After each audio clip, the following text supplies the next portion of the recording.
Hey guys, how's it going? Kevin Cleary here with a knife video for you.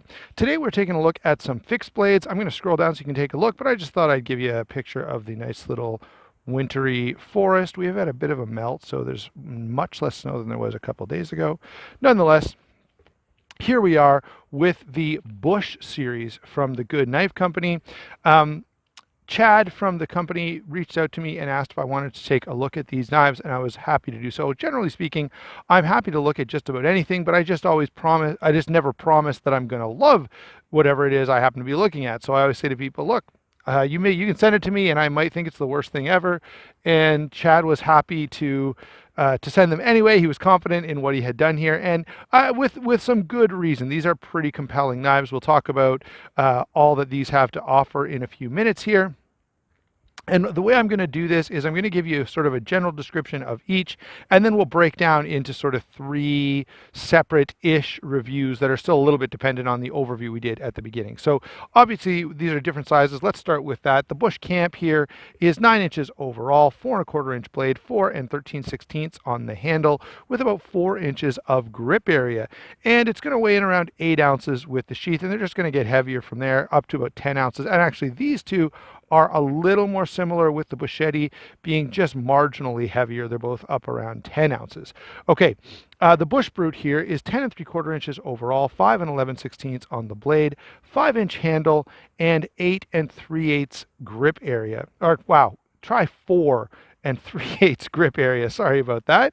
And finally, the Bushetty, 13 inches overall, 7 3/4 inch blade, 5 3/16 on the handle, 4.5 inches of grip area. Now, all of these share a couple of things in common. They're all AEBL steel. They're all hardened by Peter's Heat Treat, who has done a nice job with these. And they're all 1/8 inch blade stock, or 125 thousandths blade stock. All right. So straight spine, convex grind, satin finish, sort of a mid saber convex grind here. And I have to say, to start off, this will be sort of a general principle. I really, really like the approach that the blades have, that's taken with these blades. It's thinner blade stock, only an 1/8 inch thick. And then when you add that convex grind, it ends up producing a very, very compelling blade shape that you don't see a lot. So I'm actually, let me see if I can center that just a teeny bit more. So I'm actually pretty impressed by the choice to make these blades the way that they did. Haven't seen that a lot of times before, so I thought I'd make a simple note of that to get going. Now, let's start off with the Bush Comp right here. You can see the company logo on this side. Over here, you'll see David Mary Customs, who are the people making these knives. All right, now there are a couple of variations available. This is a G10 handle. We've got, of course, the AEBL steel with the convex grind that we were talking about. And I have to say, this performs really, really well. I've been super stoked. Let me just grab, there's got to be something here I can cut. It's kind of wet. Let's see if I can find something dry. There we go. Move these guys out of the way for a second. So if I just, the main thing that stands out to me about these is just how well they cut into material. The thinness behind the edge and the gentle convex grind that these have makes them slice extremely well. And that is the sort of the big story with these knives. Like, I could take paper thin slices off of here, and this is a big wide piece of wood, so it's not ideal for what I'm trying to show you, but the slicing capability of this knife is what I really, really like the most. We've got a straight spine, this little step down here, which is sort of a design feature of the whole series. This one sort of fell when I tried to put it out of frame. There we go. Which is sort of a design feature of the whole series. The handle is layered G10 with pin construction. Very, very comfortable in hand. Couple of little nitpicks. I will say, using this, it's really, really nice. So I want to be fair about that. The handle construction is very solid and feels really, really nice. Now, a couple little nitpicks here that I feel like I have to mention, especially given the price of these. These are not super cheap knives, but around the pins, you're going to be able to see a little bit of adhesive here. I would like to not have that happening. The other thing I have to pick on just a little is the blade grind is a little uneven here. So if I flip this over, I know you're not going to remember exactly how it looks in person, though it's a little more noticeable. Now, does that greatly damage the functioning of this knife? No, it doesn't. And I have to say, in use, this is phenomenal, and I really, really enjoy it. But I did feel like I wouldn't be doing my job if I didn't point out that there could be, there's some fit and finish things that just need to be tightened up a little. And that's going to be a bit of a running theme that we kind of go through here with these knives. So, Bush Camp, let's touch on the sheath very briefly. Really nice sandwich style sheath, tons of attachment points. So whatever mechanism you want to use, whether you want to use webbing through or paracord through here and put it on your belt scout carry, whether you want to use any of a number of different kind of clips, you're good to go for that. The retention is quite solid. I'm pretty happy with that. There's a little bit of shake here, but that's not uncommon with any Kydex sheath that you're going to be getting your hands on for any knife. So I'm not really going to complain about that. I will say, I like the positive click when it goes in, and I like the thinness of this. This is not a very big package overall, so if you're gonna, put this in a backpack, if you're carrying it on your belt, it's all quite doable. All right, so Bush Camp, yes, it's definitely a win in terms of going out to the forest and using this. The other thing I have to say, and should have mentioned this when we were talking just about the blade, the versatility of really all of these knives is very, very good, but the versatility here, whether you're preparing your vegetables to cook over the fire, whether you're skinning an animal or batoning a piece of wood, these work really, really well. And I have to give a lot of credit to that. This blade design is the biggest win for me out of this whole discussion. All right, let's move on to the larger one, and there's a different handle material that we're going to want to touch on here. So sorry about that, this is the Bush Brute, and it is larger, it's a little heavier, considerably more hand filling, and the handle material here is G10 and a rubberized material layered. And in hand, it feels really, really good, guys. Like, really phenomenal. Now, again, the issue that I have with this, the blade grind is not perfectly even. In use, you're obviously not going to notice that. For me, a larger knife like this is one of those things that I don't find a lot of use for. Okay, I have I have now and have had a number of larger knives, and I often find, like, all I end up doing is being further away from my work, where, if I was right here, I can have a little more control, and so I end up not using a large portion of the blade. All right, I guess if you're batoning something a little wider, there's that application, but outside of batoning something really wide, whoops, and my stick broke in half anyway, I don't find a lot of use for a ton of blade. I sort of had that issue with the Lion Steel. Now, in terms of batoning with these, yeah, I'm quite happy with the performance. I'm going to have to take this. Let's see if I can just pause and spin the camera around for a second. Okay, so I want to just show you this really quickly. I'm not going to go right down the middle because I actually want to save part of this for my next demonstration, but you can very, very easily baton with this knife. Well, unless your tripod's wanting to fall over, which mine absolutely is. Here's the baton stick that I use all the time when I'm out here. Let me just back this up a bit. There we go. So,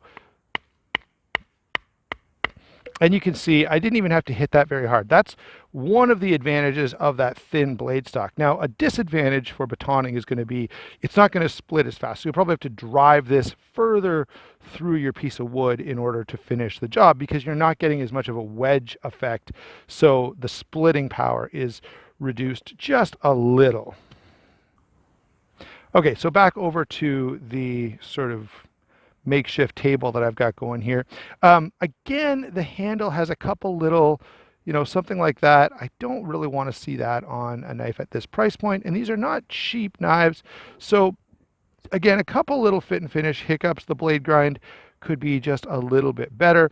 But again, in use, feels great in hand, slices like crazy. Last but not least is what they call the Bushetty. Now, this is an interesting knife. Someone commented that it looks kind of like a kitchen knife, and it absolutely does. And, you know, cutting up a roast, you know, if you've got a nice venison roast or something, and you're slicing it up, this is going to be fantastic for that role. The way they've marketed this is as a middle ground between like a survival knife and a machete. And so I have to tell you, I've used this for a couple of chopping tasks like that, where I'm trying to chop through some brush, or, you know, delimb a tree or something like that, and there just isn't enough weight here for that particular job. It essentially, it's like a lengthened out version of the bush brute or even the bush camp, and it needs, if we're gonna use this for any kind of either brush clearing or chopping, it's gonna need to be a little bit thicker. I can do a little demonstration here and just kind of show you what I'm talking about. I just can't get enough of a bite. So it'll chop. I guess that's true of any knife, but I can't get a deep enough bite. Even if I take this off camera and sort of swing as hard as I can, you can see I got a bigger bite there, and I went out as far as to the tip as I could. But comparing this to, let's say, my Becker BK9 that I'll pull in here in a second, it's just not quite there. So that leaves this in a weird no man's land that I have a hard time imagining. It doesn't have enough weight to chop or cut through brush, or to chop, you know, a heavy limb as I'd like it to. You could probably remedy that by making it a little bit longer, okay, or making it with some thicker blade stock. Now, having made my point about the weakness of this knife. The handle is fantastic, very, very comfortable, very hand filling. All right, the handle is on point. It's again the combination of G10 and rubber. It's cleaner than the others as well, which tells me, you know, there is certainly the possibility of getting really nice clean work. Just that the two prototypes that we had were not quite where they could be. Again, the blade grinding could be cleaned up just a little. But very functional overall. So let's bring in a couple of comparisons here, and I have a bunch of stuff out here. I'm going to kind of work my way backward through these knives. So in the role that this knife is sort of designed for, I just feel like the BK9 fills that role to a much greater degree. Oh, I didn't touch on the sheath, and I've got a little issue with this sheath as well. The retention on this sheath is primarily achieved just through friction with the blade, which is not as it should be. This does need to be squeezed in a little bit more, so I get a nice positive click here. And you know, maybe that means something has to be reworked a little bit in this area to get it to work, but I think if you just wrapped this a little bit around here, it would be fine. Now, again, it may be that this being a prototype, that will be the case, or that'll be how the regular production ones or regular, you know, for sale ones are done. And that's sort of, you know, something I got to point out there as we're working our way along. So, there it is beside a BK9. I don't really have a lot of great big stuff. And I have to tell you guys, my bias is once a knife goes past about 4 inches, if I need something more, I'm going to get something like this, right? Or either this or an actual axe. We'll put the Bushetty away.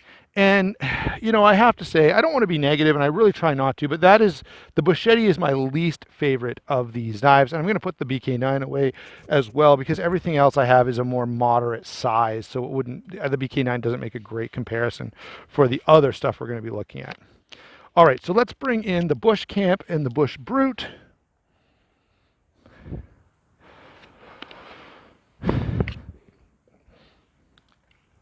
All right, there you go. And let's do a little bit of comparing between these two, okay?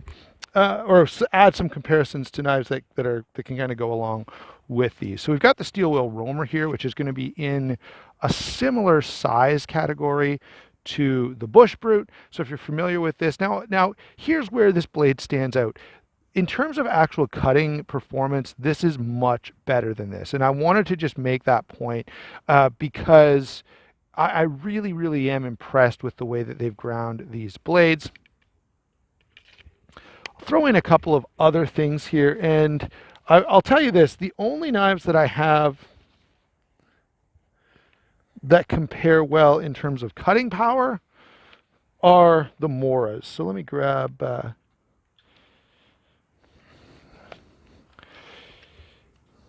here's a Mora Companion. You can see how these stack up in terms of size comparison, with the Bush Camp being very, very close. The Mora Companion, with that very, very slim zero grind, is about the only knife that I have in my collection that bites into wood as nicely as these do. So I have to really give it credit. The only other one is going to be the Volknaven F1X. Again, great knife, much, much thicker and heavier duty than these two. And you know, I think it's a legitimate argument to say that that's largely overkill. Okay, so you can see those compared there. I will say this does bite into material as well as these with that convex grind, and that's one of the reasons that I and many others enjoy a convex grind so much.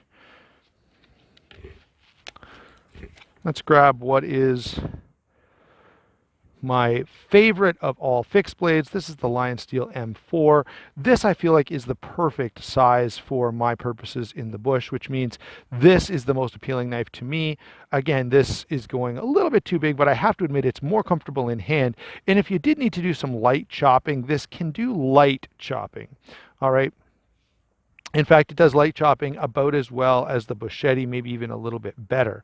So wanted to throw that out there. I don't have a ton more comparisons for you because, again, these are pretty interesting and unique, so they don't compare super well to a lot of other options. What are my overall thoughts on this? Now that we've sort of taken a look at a few other options, now mind you, those are regular production options, while these are, you know, what you would consider sort of semi-custom, mid-tech style knives. All right, get these a little more centered. Overall, I think the design is pretty appealing. I think all of these are attractive knives. The one thing, both of these I think are very functional, great tools for the forest, whether you're skinning an animal or doing bushcraft stuff or starting a fire or doing food prep. They work really, really well for all of those roles. This knife will do all of those things as well. The extra length makes it a little more unruly to maneuver, but it's definitely not bad. Where this one falls down is primarily, I think, in marketing. Like, they market it as a sort of machete replacement, and it falls a little bit short of that role for me. It would just be too much work and too inefficient to use that way, at least for my purposes. All right, so otherwise, though, my overall thoughts on these is they're well put together. There are some fit and finish things that need to be cleaned up. And then in terms of practical use, they're really, really good. They slice well, they baton well, they, you know, do food prep well. And that's where I think these really shine, in getting a really great blade design that can really do everything you could think of. The other great thing about these is, being that they're semi-custom, you've got lots of variation. You know, if you like this color on this knife or this knife, you can do it. You've got a number of really nice options available for setting up your knife exactly the way you want it. All right, so there you go, guys. Chad, thank you for sending these along. I apologize for taking so long to get this done. I did want to really put them through their paces, number one, and I was hoping that this would work as it was marketed. So I really tried to get this to fill the role, but I just really struggled with it. These two are fantastic. Every time I used them, it was an absolute joy. The only thing that bothered me were a couple little fit and finish hiccups that I'm sure will not be found on the non-prototype models. All right, thanks a lot, guys. We'll talk to you soon.